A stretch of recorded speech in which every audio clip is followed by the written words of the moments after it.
we are going to take a look at some big news in the world of politics, okay? Um, that will make an impact on the 2024 election. Here we go. This is a press conference from Wisconsin Governor Democrat Evers. This is an important day and historic day for our state and for every person who calls Wisconsin home. Today is a day that I believe will define our state's future. This will be the first time in over 50 years that Wisconsin will have fair legislative maps enacted through the legislative process rather than through the courts. These maps will take effect immediately after publication and will be in place for the fall elections, providing certainty for candidates and campaigns that are gearing up to circulate nomination papers for this spring. All right, folks. So what this means is that for the first time in more than a decade, the state of Wisconsin, which is a battleground state, it is a purple state. We're going to dive into that. Will no longer have the worst gerrymandered maps in the United States. Political experts, political scientists have said that Wisconsin's voting maps are literally the worst and the least democratic in the nation. Okay. Now, because and we'll get into all this, but this is what the maps look like before. This is from Governor Evers' his X page on Twitter. After more than a decade, Wisconsin finally has fair maps. My maps are fair, responsive, and reflect the will of the people. This is what they look like before. Pay attention to the GIF. This is what they look like after, folks. This is huge. This is huge. Okay. So, and this is something that I'm not going to say I'm responsible for or anything like that, but I've certainly I tried to help contribute to when I canvassed with Progressive Victory, Progress Libs, and DGG, Destiny's Community, back in March and April of 2023. We went to Wisconsin. All of us knocked on doors to get word out for the upcoming Supreme Court election in Wisconsin. So Wisconsin, like most states, they elect their state's highest courts. And in Wisconsin, there are 7 justices, and there was a conservative justice who was leaving, who not going to run for office again, which means there was going to be a vacancy and a chance to flip the balance of the court. That happened because the liberal justice, or the liberal judge at the time, Janet Protasiewicz, won the election. So for the first time in more than a decade, the Wisconsin Supreme Court was flipped to a liberal bias, liberal bent, and it made it possible for Democratic groups to challenge the gerrymandered electoral maps, which again, for more than a decade had been flipped towards the Republicans. Folks, this is insane. I want you to be aware of some of the facts here, okay? So check this out. Madness.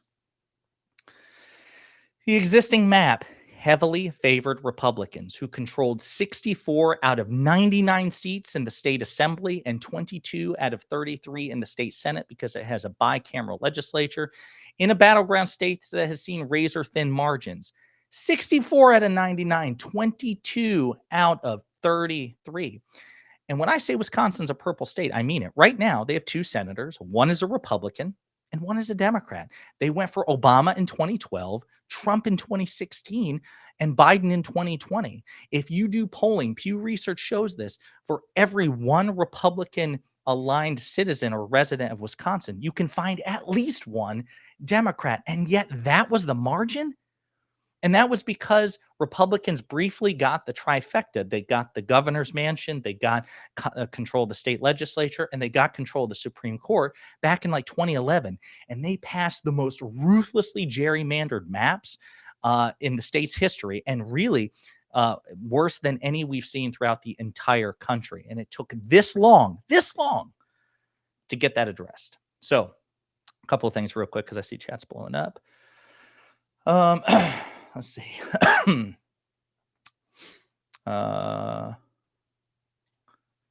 This doesn't change the U.S. House map for Wisconsin. That's still biased towards the GOP.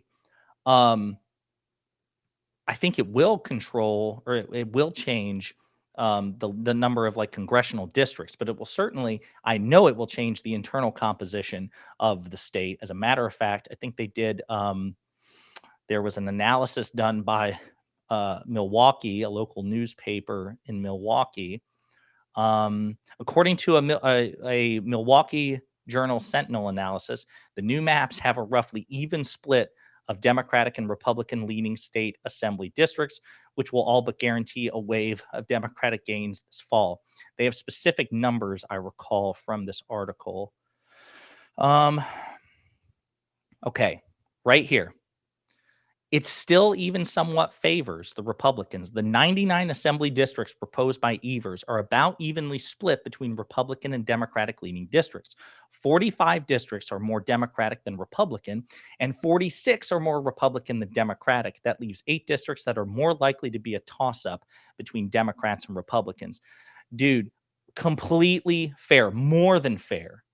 Because with a liberal Supreme Court, state Supreme Court, and a Democratic governor, it's entirely possible that Governor Evers could have pushed for basically the reverse, heavily gerrymandered maps which overtly favor Democrats. But Evers didn't do that, right? So he just went for what was fair. The speaker, the Republican speaker of the state assembly, let me pull this up, was not happy about it. He said, let's see, today, Governor Evers signed the most Republican. Uh-oh. Did I lose you guys? What happened there? Hang on one second. Why does it keep doing? Can you all see this? Testing. Somebody say something in chat. Okay. Sorry. I got a new PC for editing and stuff like that just a couple of weeks ago, and it occasionally I think there must be something wrong with the graphics drivers because it'll occasionally like glitch out. Can you also see this? Perfect. Today, Governor Evers signed the most Republican-leaning maps out of all the Democratic gerrymandered maps being considered by the Wisconsin Supreme Court. So, folks, this guy, this Republican representative, the leader of the Republicans in Wisconsin, is so biased. He's so hacky that he refers to these maps, which still favor at least by one the Republicans, right? 45 would lean Democrat, 46 would lean Republican, one more. He considers that a Democrat gerrymandered maps being considered by the Wisconsin Supreme Court. We sent him those maps not because they're fair, but because the people of Wisconsin deserve certainty in state government. The legislation brings an end to the sham of a litigation designed to deliver judicially gerrymandered Democratic maps to the liberal special interest groups funding said litigation. This fall, Republicans will prove that we can win on any maps because we have the better policy ideas for the state of Wisconsin. We're happy that the governor's signature brings an end to decades of liberal special interest litigation over the maps. Folks, how gross is that? This is Robin. So again, a set of maps which still technically favor by one the Republicans. He refers to these as Democrat gerrymandered maps. This goes into the ethos of what the modern Republican Party is. They think fair. They think roughly 50-50. And I say roughly because, again, it slightly favors the Republicans, that's unfair. It's unfair. Anything less than a completely lopsided arrangement, which overwhelmingly favors Republicans, electoral, political, or affirmative action in terms of electoral maps, it's the only thing acceptable to Republicans. Super gross. Let's see.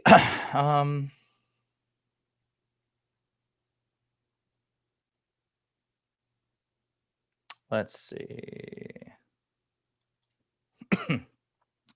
Brandon, when would you want me to hop on? Don't want to interrupt a segment. You can hop on whenever, buddy. This is the first draft. You can just hop on whenever. Let's see. Yeah, so folks, this is so big, right? Because again, Wisconsin, I think even more than North Carolina. North Carolina, where I live, they have pretty heavily gerrymandered maps, which favor Republicans as well. But this is like we're starting to bring democracy back to Wisconsin. Now, I covered this in other videos, but the conservative justices, the 3 on the Wisconsin Supreme Court, oh, they were triggered. They were furious. I mean, openly barking and hissing at their liberal justice, Janet Protasewicz in particular, during the hearing of this particular case. They were brutal in the dissenting opinions. They were furious at the outcome. But ultimately, the liberals won in the end. And I will say, Janet Protasiewicz did something really, really good, which was conservatives called on her to recuse herself, right? Because at one point during her campaign, she said the fact that these maps were gerrymandered for Republicans, that they were unfair. And so Robin Voss, the Republican speaker from whose letter I just read, he was like, "Listen, you should recuse yourself. You're clearly biased." Now, as people pointed out, during campaigns, conservative and liberal judges have made all kinds of opinions during the campaign about electoral maps and other issues, and Republicans didn't have a problem with it. But they were looking for any pretense to get Janet Protasiewicz to recuse herself after she won the election. She refused. Now, most other feckless liberals in the past would have been like, you know what, you're right. I've got an opinion on this, and I expressed it during an election cycle. And sure, you all do that all the time and you don't care, but you know what? I've got to be better than that. So I guess I'll recuse myself. In which case, the gerrymandered maps would have remained, right? Because in order to strike down a law like that, you need a majority consensus. If you have a 50-50 split, the lower court proceeding is upheld, right? But Janet Protasiewicz said, no, what's good for the goose is good for the gander. If you all can opine about stuff when you run for the Supreme Court, then I can do the same. And if you all don't recuse yourself in such situations, then neither am I. And so the Republicans were pissed and they were considering impeaching her. They were going to impeach her. But as a matter of fact, when they consulted former conservative judges, former conservative justices, conservative legal scholars, they were like, this ain't it, Chief. You do not have a pretense to impeach Justice Protasiewicz. So they ultimately backed down, but they tried. They tried everything. So I'm glad to see that they're taking the L.